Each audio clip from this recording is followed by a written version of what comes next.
നമസ്കാരം. കേരളത്തിൽ നിയമസഭാ തെരഞ്ഞെടുപ്പ് നടത്താൻ ഇനി 8 മാസങ്ങൾ മാത്രമാണുള്ളത്. മിക്കവാറും അടുത്ത വർഷം മാർച്ച് ഏപ്രിൽ മാസങ്ങളിലേക്കും തെരഞ്ഞെടുപ്പ് നടക്കുക. ഇപ്പോൾ നിലമ്പൂർ ഇലക്ഷൻ ഉപതെരഞ്ഞെടുപ്പ് നടന്നിരിക്കുകയാണ്. ഇനി ഒരു ഉപതെരഞ്ഞെടുപ്പ് ഉണ്ടാവാൻ സാധ്യത കുറവാണ്. അതുകൊണ്ട് തന്നെ വരാൻ പോകുന്ന നിയമസഭാ തെരഞ്ഞെടുപ്പിലെ യഥാർത്ഥ മാറ്റുരയ്ക്കലാണ് ഈ നിലമ്പൂർ തെരഞ്ഞെടുപ്പ് എന്ന് തീർത്തു പറയാൻ പറ്റും. ആരാണ് നിലമ്പൂരിൽ വിജയിക്കുക, ആ നിലമ്പൂരിൽ വിജയിക്കുന്ന സ്ഥാനാർത്ഥിയുടെ ആരായാലും ശരി, അവർ ഒരു മാർഗനിർദ്ദേശമായിരിക്കും. ഇപ്പോൾ കിട്ടിയ വിവരങ്ങളെല്ലാം പുറത്തു വരുമ്പോൾ അവിടെ ആര്യാടൻ ഷൗക്കത്ത് നമ്മൾ പ്രതീക്ഷിച്ചതിനേക്കാളൊക്കെ വലിയ ഭൂരിപക്ഷത്തിന് ജയിക്കുമെന്നുള്ള ഇൻ്റലിജൻസ് റിപ്പോർട്ട് ഇപ്പോൾ പുറത്തു വന്നിരിക്കുകയാണ്. പിണറായി വിജയൻ ഓരോ 2 ദിവസം കൂടുന്തോറും ഇൻ്റലിജൻസ് റിപ്പോർട്ട് വാങ്ങുന്നുണ്ട്. അതിൽ ഏറ്റവും ലേറ്റസ്റ്റായ റിപ്പോർട്ട് എന്ന് പറയുന്നത് തെരഞ്ഞെടുപ്പ് നടന്ന ശേഷമുള്ള റിപ്പോർട്ടാണ്. ആ റിപ്പോർട്ട് പ്രകാരം ഏറ്റവും ചുരുങ്ങിയത് 30,000-ൽ മേലെ വോട്ടിന് ആര്യാടൻ ഷൗക്കത്ത് ജയിക്കുമെന്ന് തന്നെയാണ് റിപ്പോർട്ടിലുള്ളത്. 2ാം സ്ഥാനത്ത് വരുന്ന സ്വരാജ് ദയനീയമായിട്ടുള്ള പരാജയമാണ് ഉണ്ടാകുന്നത്. 3ാം സ്ഥാനത്ത് PV അൻവറും, 4ാം സ്ഥാനത്ത് BJPയുമായിരിക്കും, 5ാം സ്ഥാനം SDPIയുമായിരിക്കും. 10 സ്ഥാനാർത്ഥികളാണ് അവിടെ തെരഞ്ഞെടുപ്പിലുള്ളത്. എങ്ങനെയാണ് ഈ തെരഞ്ഞെടുപ്പിൽ PV അൻവർ പരാജയപ്പെട്ടത് എന്ന് നോക്കേണ്ടതുണ്ട്. PV അൻവർ പരാജയപ്പെട്ടതിന് കാരണം അദ്ദേഹം MLA സ്ഥാനം രാജിവെച്ചത് തന്നെയാണ്. അദ്ദേഹം പറഞ്ഞിട്ടുള്ളൊരു പ്രസ്താവന എന്താണ്? തൻ്റെ 2 ചെകിടും കണ്ടിക്കും, എന്നിട്ട് ചോര ഒലിച്ചുകൊണ്ടായിരിക്കും നടക്കുക എന്നാണ് അദ്ദേഹം പറഞ്ഞിരിക്കുന്നത്. അദ്ദേഹത്തിൻ്റെ പ്രസ്താവന ഒന്ന് കേട്ട് നോക്കാം. 40% വോട്ട് ഇടതുപക്ഷ പ്രസ്ഥാനത്തിന് CPM-ൽ നിന്ന് PV അൻവറിന് വന്നില്ലെങ്കിൽ 5 വന്നാൽ ഈ ചെവിയാൻ അരിഞ്ഞു തരും. അതാണ് ഇവിടെ സംഭവിക്കാൻ വന്നത്. അതുപോലെ UDF-ന്റെ ഘടകകക്ഷികളിൽ നിന്ന് ഞാൻ ഈ പറഞ്ഞ വിഷയം ഉന്നയിച്ചുകൊണ്ട് ജനങ്ങൾ ഒറ്റക്കെട്ടാണ്. ഇവിടെ ഒരു രാഷ്ട്രീയമില്ലാതെ ഞങ്ങൾ പോകുന്നത്. ആ പ്രതിഫലനം ഉണ്ടാവും. കേട്ടല്ലോ, അദ്ദേഹം തോറ്റു കഴിഞ്ഞാൽ 2 ചെവിടും അദ്ദേഹം കണ്ടിച്ച് ചോരിങ്ങനെ ഒലിച്ചു വരും എന്നാണ് പറയുന്നത്. അതായത് നാളെ തെരഞ്ഞെടുപ്പ് ഫലം വരുമ്പോൾ അദ്ദേഹം 2 ചെവിടും കണ്ടിച്ച് ഇവിടെ നിന്ന് 1000 പേരെയും കൊണ്ടിട്ട് തിരുവനന്തപുരത്തേക്ക് യാത്രയാകും എന്നുള്ളതാണ് അദ്ദേഹം പറഞ്ഞിട്ടുള്ളത്. അദ്ദേഹം അത് വാക്ക് പാലിക്കോ ഇല്ല എന്നുള്ളത് നമുക്കറിയില്ല. അദ്ദേഹത്തിന് ചെവിട് മുറിക്കോ എന്നറിയില്ല. നമുക്ക് അദ്ദേഹത്തിൻ്റെ ചെവിട് മുറിച്ചൊന്നും കാണാൻ ആഗ്രഹമില്ല. മണിക്കൂറുകൾ തോറും വാക്ക് മാറ്റി പറയുന്ന ഈ PV അൻവറിനെ സംബന്ധിച്ചിടത്തോളം ഈ തെരഞ്ഞെടുപ്പ് അദ്ദേഹത്തിൻ്റെ ഇതുവരെയുള്ള എല്ലാ രാഷ്ട്രീയ ജീവിതത്തിന് അന്ത്യമായിരിക്കും എന്നാണ് കരുതേണ്ടത്. അതിന് കാരണം അവിടെ UDF വൻ വിജയം നേടും എന്നുള്ളത് തന്നെയാണ്. ആര്യാടൻ ഷൗക്കത്ത് സ്ഥാനാർത്ഥിയായതുകൊണ്ടാണ് ഞാൻ UDF-നെ സപ്പോർട്ട് ചെയ്യാത്തത്. ആര്യാടൻ ഷൗക്കത്ത് അവിടെ വിജയിക്കില്ല. PS ജോയ് ആണെങ്കിൽ മാത്രമേ അവിടെ വിജയിക്കൂ. അതുകൊണ്ട് അദ്ദേഹത്തിനുള്ള പിന്തുണ പറയില്ല. VD സതീശൻ പറഞ്ഞ എന്താണ്? ആര്യാടൻ ഷൗക്കത്തിനെതിരെ പറഞ്ഞ മോശമായ കാര്യങ്ങൾ പിൻവലിക്കുകയും അതോടൊപ്പം UDF-ന് പിന്തുണ പ്രഖ്യാപിക്കുകയും ചെയ്താൽ തീർച്ചയായും PV അൻവറെ കൂടെ കൂട്ടാം, ഞങ്ങൾക്ക് യാതൊരു വിരോധവുമില്ല എന്ന് പറഞ്ഞ VD സതീശനെ പിണറായി വിജയനേക്കാൾ വലിയ സതീശനത്തിൻ്റെ ആളാണ് എന്ന് പറഞ്ഞ് പരിഹസിക്കുകയാണ് ചെയ്തത്. ഇപ്പോൾ അദ്ദേഹം ഇലക്ഷൻ പ്രോസസ്സെല്ലാം കഴിഞ്ഞ് റിസൾട്ട് വരുന്നതിന് മുമ്പ് അദ്ദേഹം പറഞ്ഞത് എന്താണ്? അവിടെ ആര്യാടൻ ഷൗക്കത്താണ് ജയിക്കുക, ഞാൻ ജയിച്ചില്ലെങ്കിൽ പിന്നെ ആര്യാടൻ ഷൗക്കത്താണ് ജയിക്കുക എന്നാണ് പറഞ്ഞിരിക്കുന്നത്. സ്വരാജ് എന്തായാലും ജയിക്കാൻ പോകണില്ല എന്നുള്ളതാണ്. എന്തായാലും നമ്മൾ അദ്ദേഹം പറഞ്ഞ ആ കാര്യം കൂടെ ഒന്ന് കേൾക്കാം.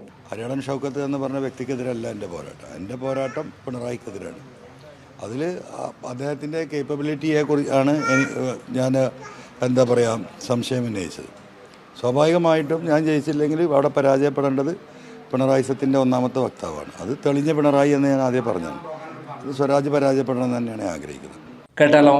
എന്നാൽ ഇതൊക്കെ തമാശയായിട്ട് നമുക്ക് എടുക്കാം. ഈ ഇലക്ഷൻ എന്ന് പറയുന്നത് വളരെ ഗൗരവമുള്ളൊരു ഇലക്ഷനാണ്. പൊട്ടി വീണ ഈ PV അൻവറിൻ്റെ ഇത്തരത്തിലുള്ള പ്രവർത്തനങ്ങൾ കൊണ്ടാണ് 30 കോടിയോളം രൂപ ചെലവഴിച്ച് അവിടെ ഒരു ഇലക്ഷൻ നടത്തേണ്ടി വന്നത്. ആ ഇലക്ഷൻ കേരളത്തിൽ 2026 നടക്കുന്ന ഇലക്ഷൻ്റെ ഒരു മുന്നോടിയാണ്. ഈ ഇലക്ഷനിൽ നമ്മൾ എടുത്തു നോക്കിക്കഴിഞ്ഞാൽ അവിടെ വലിയ ഭൂരിപക്ഷത്തിന്, നമ്മളൊക്കെ ഞെട്ടിക്കുന്ന ഭൂരിപക്ഷത്തിനാണ് UDF വിജയിക്കാൻ പോകുന്നത് എന്നുള്ള വിവരമാണ് പുറത്തു വന്നിരിക്കുന്നത്. അത് തന്നെ വഴിക്കടവിൽ 2ാം നമ്പർ ബൂത്തിൽ 49 വോട്ട് ചെയ്തിരിക്കെ അവിടെ വോട്ട് ചെയ്യുന്നതിൽ തകരാറുണ്ടെന്ന് പറഞ്ഞുകൊണ്ട് അവിടെ എല്ലാ പാർട്ടി പ്രതിനിധികളും ബൂത്ത് ഏജന്റുമാരും കലഹമുണ്ടാക്കുക. അങ്ങനെ അത് മാറ്റാൻ വേണ്ടി തയ്യാറായി. അവിടെ നോക്കിയപ്പോൾ 49 വോട്ട് ചെയ്തതിൽ 48 വോട്ടേ കാണുന്നുള്ളൂ. ഇപ്പോൾ വോട്ട് എണ്ണി അതിൽ വന്ന വോട്ട് നോക്കിയപ്പോൾ 42 വോട്ടും ആര്യാടൻ ഷൗക്കത്തിനാണ് ഉള്ളത്. അതിൻ്റെ അർത്ഥം ആര്യാടൻ ഷൗക്കത്തിന് ഏകദേശം 85% വോട്ട് അവിടെ നിന്ന് കിട്ടുന്നു എന്നാണ്. പ്രത്യേകം മനസ്സിലാക്കേണ്ട കാര്യം, കഴിഞ്ഞ തവണ PV അൻവറിന് 73 വോട്ടിൻ്റെ ഭൂരിപക്ഷം കിട്ടിയ സ്ഥലമാണ് വഴിക്കടവ്. എന്നാൽ വഴിക്കടവിൽ 85% വോട്ടിൻ്റെ ഭൂരിപക്ഷം ആര്യാടൻ ഷൗക്കത്തിന് കിട്ടുന്നുവെങ്കിൽ നിലമ്പൂർ മണ്ഡലത്തിൽ അത് 35,000-40,000 വോട്ടിൻ്റെ ഭൂരിപക്ഷമായിരിക്കുമെന്നുള്ളതാണ് സത്യം. എന്നാൽ ഇൻ്റലിജൻസ് റിപ്പോർട്ട് പ്രകാരം ആര്യാടൻ ഷൗക്കത്തിന് കിട്ടുന്ന വോട്ട് 30,000-നും 35,000-നും ഇടയിലായിരിക്കും എന്നുള്ള വിവരമാണ് പറയുന്നത്. മൊത്തം 1,74,000 വോട്ടാണ് പോൾ ചെയ്തിട്ടുള്ളത്. 74,000 വോട്ടാണ് പോൾ, 1,75,000 മൊത്തത്തിലെടുക്കുമ്പോൾ. 75.2% ഇന്നലെ വരുമ്പോൾ അത് ചിലപ്പം കൂടാൻ സാധ്യത, 76 വരെ കൂടാൻ സാധ്യതയുണ്ട്. കഴിഞ്ഞ വർഷം 76.6% വോട്ട് പോൾ ചെയ്തിട്ടുള്ളത്. 2021 76.6% പോൾ ചെയ്തിട്ടുള്ളത്. അതിന് 2016 78 ആണ് പോൾ ചെയ്തിട്ടുള്ളത്. എന്നാൽ വോട്ടുകൾ കൂടി ഒരു 2,32,000 വോട്ടായി മാറി മൊത്തത്തിൽ. അതിൽ 1,75,000 വോട്ട് പോൾ ചെയ്തപ്പോൾ ആര്യാടൻ ഷൗക്കത്തിന് ഏകദേശം 50%-ലേറെ വോട്ട് കിട്ടുന്നു എന്നുള്ളതാണ് ഈ ഇൻ്റലിജൻസ് റിപ്പോർട്ടിലും പറയുന്നത്. വോയിസ് ഓഫ് നിലമ്പൂരും ക്രൈമും കൂടി നടത്തിയ ഇതിൽ കൃത്യമായി ആര്യാടൻ ഷൗക്കത്ത് 30-35,000 വോട്ടിൻ്റെ ഭൂരിപക്ഷം കിട്ടുമെന്ന് തന്നെയാണ് പറയുന്നത്. അത് തന്നെയാണ് ഇൻ്റലിജൻസ് റിപ്പോർട്ടും പറയുന്നത്. എന്നാൽ അതിന് കാരണമായ പല കാരണങ്ങളുണ്ട്. ഒന്ന്, ഹിന്ദു വോട്ട് നമ്മുടെ സ്വരാജിന് ഹിന്ദു വോട്ട് കിട്ടുമെന്നുള്ള പ്രതീക്ഷയോട് കൂട്ടിയിട്ടാണ് അവിടെ കൊണ്ട് നിർത്തിയത്. മുസ്ലിം വോട്ട് പോകുകയാണെങ്കിൽ ഹിന്ദു വോട്ട് പിടിക്കാം, ക്രിസ്ത്യൻ വോട്ട് പിടിക്കാം എന്നുള്ള ലക്ഷ്യത്തോട് കൂടിയിട്ടാണ് ആര്യാടൻ ഇദ്ദേഹത്തെ കൊണ്ടുവന്നെങ്കിൽ അവിടെ ഹിന്ദു വോട്ട് പരിപൂർണമായി ഒരൊറ്റ വോട്ട് കിട്ടിയാൽ ഭാഗ്യം. അത് പാർട്ടിയുടെ അത്രയും മൊരത്ത ആളുകൾ ഉണ്ടെങ്കിൽ മാത്രമേ സ്വരാജിന് വോട്ട് കിട്ടുള്ളൂ. അതിന് കാരണം അദ്ദേഹത്തിൻ്റെ പ്രസ്താവനയാണ്, ഇന്ത്യ വിരുദ്ധ പ്രസ്താവന. അതേ പഹൽഗാമിൽ ഭീകരർ 26 വരെ കൊന്നപ്പോൾ ഇന്ത്യ തിരിച്ചടിച്ചപ്പോൾ അതിനെതിരെ പ്രസ്താവനയുമായി CPM-നെ പോലും ഞെട്ടിച്ചുകൊണ്ട് രംഗത്ത് വന്ന ആളാണ് നമ്മുടെ സ്വരാജ്. അങ്ങനെ ഒരാൾ ദേശീയതയ്ക്കെതിരെ, ഇന്ത്യക്കെതിരെ പ്രസ്താവന പുറപ്പെടുവിച്ച് രാജ്യദ്രോഹ കുറ്റം ചെയ്ത അദ്ദേഹത്തിന് അവിടെയുള്ള മൊത്തത്തിൽ ജാതി മതങ്ങൾക്കപ്പുറം ഒറ്റക്കെട്ടായി തോൽപ്പിക്കാനുള്ള ഒരു ചിന്താഗതി ജനങ്ങളുടെ ഇടയുണ്ട്. പ്രത്യേകിച്ചും എഡ്യൂക്കേറ്റഡായ ആളുകൾ അങ്ങനെ നടത്തി വളർത്തോതിൽ ആ രൂപത്തിൽ വോട്ട് മറയ്ക്കുന്നു എന്നത് തന്നെയാണ് ഇൻ്റലിജൻസ് റിപ്പോർട്ട് പറയുന്നത്. അതിലുപരിയായിട്ട് അത് ഒരു പ്രധാന ഘടകമാണ്. മറ്റൊരു പ്രധാന ഘടകം മണ്ഡലത്തിൽ ഏറ്റവും അധികം ജനവിരുദ്ധമായ, അതായത് സർക്കാർ വിരുദ്ധ, പിണറായി വിരുദ്ധ വോട്ട് ഏകീകരിച്ച് ഒറ്റയടിക്ക് ആര്യാടൻ ഷൗക്കത്തിന് പോയി എന്നുള്ളതാണ്. അതിന് പ്രത്യേക കാരണമുണ്ട്. നിലമ്പൂർ മണ്ഡലത്തെ സംബന്ധിച്ചിടത്തോളം 70% വനത്തോടനുബന്ധിച്ച് ജീവിക്കുന്നവർ. അവിടെ നടന്നിട്ടുള്ള വന്യമൃഗങ്ങളുടെ ആക്രമണത്തിൽ മരിച്ച 8 പേരാണ്. മാത്രമല്ല അവിടെ എല്ലാ മേഖലകളിലും ആക്രമണം ഉണ്ടായിട്ടുണ്ട്, കൃഷി നശിച്ചിട്ടുണ്ട്, പലരും കൃഷി വിട്ടു പോയിട്ടുണ്ട്, ജീവിക്കാൻ മാർഗമില്ല.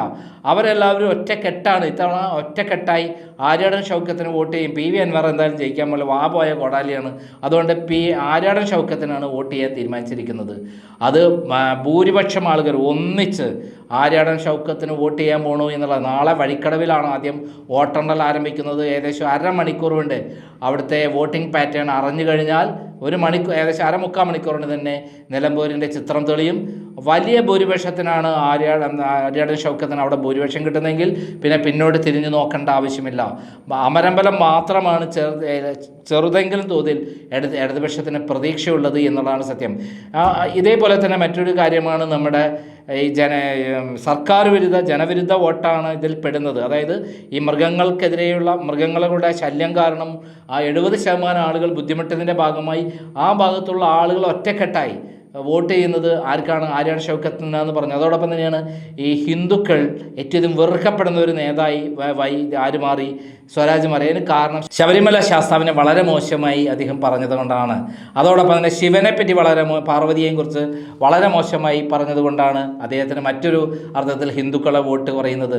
എന്നാൽ മുസ്ലിങ്ങളെ വോട്ട് ഒറ്റയടിക്ക് അദ്ദേഹത്തിന് കിട്ടുന്നുണ്ട് എന്നുള്ളതിൻ്റെ ഏറ്റവും തെളിവാണ് വഴിക്കടവിലെ 48 വോട്ടിൽ 42 വോട്ടും കിട്ടുന്നത്. ഈ വിധത്തിൽ എല്ലാ മേഖലകളിലും ഒരേപോലെ ആര്യാടൻ ഷൗക്കത്തിന് വൻ വിജയം നേടുമെന്ന് പറയുന്ന ഇൻ്റലിജൻസ് റിപ്പോർട്ട് ഇരിക്കെ, എന്നാൽ നമ്മുടെ സ്വരാജ് വിജയിക്കുമെന്ന് പറഞ്ഞുകൊണ്ടുള്ള ചില കാര്യങ്ങൾ പുറത്തു വന്നിട്ടുണ്ട്. ചില രാഷ്ട്രീയ നിരീക്ഷകന്മാരും അതേപോലെ പഠനങ്ങളും പുറത്തു വന്നിട്ടുണ്ട്. അതിൽ 3800ഓളം വോട്ടിന് അദ്ദേഹം ജയിക്കുമെന്നാണ് പറയുന്നത്. ഓരോ ബൂത്തിലെയും വോട്ടുകൾ വെച്ചിട്ടാണ് അവർ കണക്കൊക്കെ പറയുന്നതെങ്കിലും യഥാർത്ഥ കണക്കും യഥാർത്ഥ വിവരങ്ങളും തമ്മിൽ അജഗജാന്തരമാണ്. ജനങ്ങളുടെ മനസ്സറിയാതെയുള്ള ഒരു വോട്ടിംഗ് പാറ്റേൺ പറയുന്നത്. അവിടെ യഥാർത്ഥത്തിൽ 45,000 വോട്ട് കോൺഗ്രസ്സിന് തന്നെയുണ്ട്, 30,000 വോട്ട് മുസ്ലിം ലീഗിനുണ്ട്. ഇത്തവണ കോൺഗ്രസ്സിലെ നേതാക്കന്മാരും അതേപോലെ ലീഗിലെ നേതാക്കന്മാരും ഒറ്റക്കെട്ടായിട്ടാണ് പ്രവർത്തിച്ചത്. ആദ്യഘട്ടത്തിൽ PV അൻവർ ഉണ്ടാക്കിയ അലങ്കോലത്തിൽപ്പെട്ട് UDF ആടി ഒലഞ്ഞെങ്കിലും VD സതീശൻ തക്ക സമയത്ത് ശക്തമായി തീരുമാനമെടുക്കുകയും PV അൻവർ വേണമെങ്കിൽ വരാം, അതിന് ആദ്യം ആര്യാടൻ ഷൗക്കത്തിനെ പറ്റി നല്ലത് ചീത്ത പറഞ്ഞത് പിൻവലിക്കണം, എന്നാൽ ഞങ്ങൾക്ക് യാതൊരു വിരോധമില്ല എന്ന് പറഞ്ഞ് PV അൻവർ സ്വന്തം സ്ഥാനാർത്ഥിയായി പോയി. അദ്ദേഹം ഇപ്പോൾ 8 നിലയിൽ പൊട്ടുമെന്നുള്ള കാര്യം സംശയമില്ല. അവിടെ മനസ്സിലാക്കേണ്ട കാര്യം, എല്ലാ മേഖലകളിലും ആര്യാടൻ ഷൗക്കത്തിന് ഭൂരിപക്ഷം കിട്ടുമെന്നുള്ള എല്ലാ കണക്കുകൾ വരുമ്പോൾ, എന്നാൽ ചില കണക്കുകൾ പുറത്തു വരുന്നത് സ്വരാജ് വിജയിക്കും എന്നുള്ളതാണ്. അതിന് യാതൊരു അടിസ്ഥാനവുമില്ല എന്നുള്ളതാണ് സത്യം. എനിക്ക് തോന്നുന്നത്, ക്രൈമിന് തോന്നുന്നത് 20,000 വോട്ടിന് മേലെ ആര്യാടൻ ഷൗക്കത്ത് വിജയിക്കാൻ സാധ്യതയുണ്ടെന്നുള്ളതാണ്. 35,000 നമുക്ക് പോലും ചിന്തിക്കാൻ പറ്റാത്തൊരു ഭൂരിപക്ഷമാണ്. അത് വരില്ല എന്ന് പറയാൻ പറ്റില്ല. എന്തായാലും BJPയുടെ വോട്ട് എന്തായിരിക്കും എന്ന് വെച്ചാൽ കഴിഞ്ഞ തവണ കിട്ടിയ വോട്ട് പോലും കിട്ടില്ല. അതിന് കാരണം പുതിയൊരു സ്ഥാനാർത്ഥിയെ നിശ്ചയിച്ചതിൽ അവിടുത്തെ BJP പ്രവർത്തകർ അസ്വസ്ഥരാണ്. അവിടുത്തെ BJP പ്രസിഡന്റ് K സുരേന്ദ്രൻ്റെ ആളാണ്. അദ്ദേഹം രാജീവ് ചന്ദ്രശേഖരനെ അടിക്കാനുള്ളൊരു വടിയായിട്ടാണ് നിലമ്പൂരിനെ കാണുന്നത്. PV അൻവറിനെ സംബന്ധിച്ച് പോയ കോടാലി ആയതുകൊണ്ട് കൂടെയുള്ള ആൾക്കാർ പോലും മറിച്ച് ആര്യാടൻ ഷൗക്കത്തിന് വോട്ട് ചെയ്തു എന്നുള്ളതാണ് സത്യം. അദ്ദേഹത്തിന് കിട്ടുന്ന വോട്ടുകൾ മുഴുവൻ LDFൻ്റെ വോട്ടുകളിൽ നിന്നുള്ള ചോർച്ചയാണ്. കഴിഞ്ഞ തവണ 81,000 വോട്ടാണ് അദ്ദേഹത്തിന് കിട്ടിയത്. 78,000 മേലെ വോട്ടാണ് കഴിഞ്ഞ വർഷം VV പ്രകാശൻ കോൺഗ്രസ്സിന് കിട്ടിയത്. അത് നോക്കുമ്പോൾ അദ്ദേഹത്തിന് ഈ PV അൻവറിന് കിട്ടിയ വോട്ടുകൾ LDF നിന്ന് കുറയും, സ്വരാജിൻ്റെ ആ വോട്ടുകൾ കുറയും. കഴിഞ്ഞ വർഷം 81,000 വോട്ടാണെങ്കിൽ എത്ര വോട്ടാണോ PV അൻവറിന് കിട്ടുന്നത് അതൊക്കെ CPMൻ്റെ വോട്ടേയും ഭൂരിപക്ഷവും. കുറഞ്ഞ വോട്ടുകൾ UDF നിന്ന് കിട്ടുമായിരിക്കാം. ഇതേപോലെ തന്നെയാണ് ഈ പറയുന്ന ജനങ്ങളുടെ പിണറായി സർക്കാരിനെതിരെയുള്ള സർക്കാർ വിരുദ്ധ വോട്ട് നല്ലൊരു ശതമാനം, അതായത് 15% വോട്ട് UDFന് അനുകൂലമായി മറിയുമെന്നുള്ളതാണ് അവിടെ നിന്ന് കിട്ടുന്ന വിവരം. അതാണ് വോയിസ് ഓഫ് നിലമ്പൂർ പറഞ്ഞിട്ടുള്ളത്. അതേപോലെ തന്നെയാണ് ആര് പറഞ്ഞിട്ടുള്ളത്, ഇൻ്റലിജൻസ് റിപ്പോർട്ടും പറയുന്നത്. എന്തായാലും ഇനി കാത്തിരിക്കാം. വെറും 14 മണിക്കൂറാണ് ഇവിടെ. നാളെ 8 മണിക്ക് വോട്ടെണ്ണുമ്പോൾ തുടക്കത്തിൽ 8:30 മണിയോടുകൂടി നമുക്ക് റിസൾട്ട് കണ്ടെത്താൻ പറ്റും. എന്തായാലും ചെവിട് മുറിച്ച് നാളെ അൻവർ നടക്കുമോ ഇല്ലയോ എന്ന് നമുക്ക് കാത്തിരിക്കാം. അങ്ങനെയെങ്കിലും ഒരു വാക്ക് പാലിക്കുകയാണെങ്കിൽ നമുക്ക് ആനന്ദിക്കാം. കാരണം ഈ ചെകിട് പൊട്ടൻ്റെ വാക്കുകൾ പിന്നെ ആരും ശ്രദ്ധിക്കില്ലല്ലോ. നന്ദി, നമസ്കാരം.